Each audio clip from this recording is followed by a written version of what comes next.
reaction not only does 25%. I'm sorry, that's on allies. Enemy scales So from it's 30 to 60. Yeah.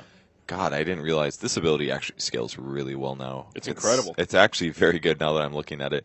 And maybe Cloud9 has realized that. They're like, hey guys, Decrep is actually really good, so we just get a bunch of magic burst. We get a lot of kills using Decrep magic combos, and this is the synergy they're looking for. They're not using it as a Techies counter, they're not using it as a Skywrath counter. They're just trying to get the synergy here. And the same thing goes for Shuriken can toss a really high damage nuke, and they can combo that all together and prevent their opponents from taking an easy team fight with Nether Ward that'll reflect damage and drain their mana. Yeah. There is some synergy there. I would say that that's cute. It's really good in the laning stage, but if they can't find kills with it early on, again, if Complexity can find that kind of conservative positioning early on, I worry that I'm not articulating well. Cloud9 needs to get some kills with this kind of a strategy. Bounty Hunter, Pugna, if that's what they're going to go for, they need to kill some folks in the laning stage. If this is a bit more of a passive first 10 minutes, then I think Complexity will struggle once those mid-game team fights come out. Yeah. Pardon me, Cloud9 will struggle once I those think mid-game both team teams fights are slightly weak on ganking. I guess they have a Spirit Breaker, but other than that, there isn't a whole lot of setup. They don't have the reliability of having stuns on like all of their cores like they did in the previous game.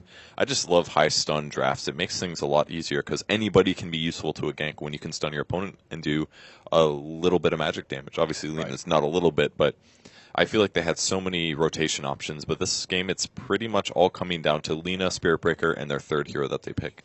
Yeah, Viper as well as Wraith King, the final bans here. Complexity do not want to play against that tanky mid laner, though. I guess it could be Bone 7 playing on the puck, though. It's a possibility. I would assume it's Fata, really, that wants to take it mid. Yeah, Fata definitely plays a lot of pucks, so I think that's a real possibility that it'll be him. Yeah.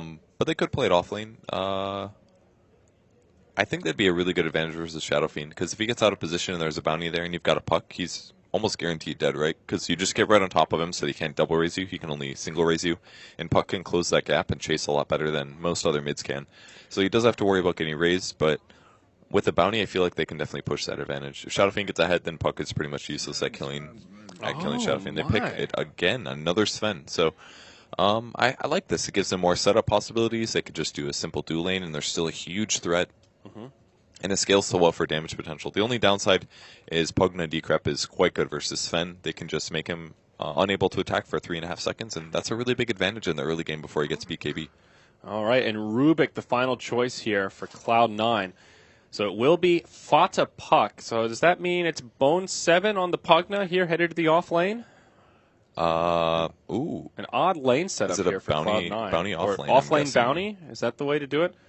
That's what it seems like based on the draft. We've seen him as a dedicated off-laner so seldom. He's been almost exclusively on the farm. I can't think of one game that I've seen where he's been the true off-laner. Yeah, Bounty is rarely just an off-lane hero, but it's decent, I guess, versus the amount of stuns that Complexity has. But the same thing goes, once they find him, he's a really easy kill because they can do SB charge, into Sven, Lina stun.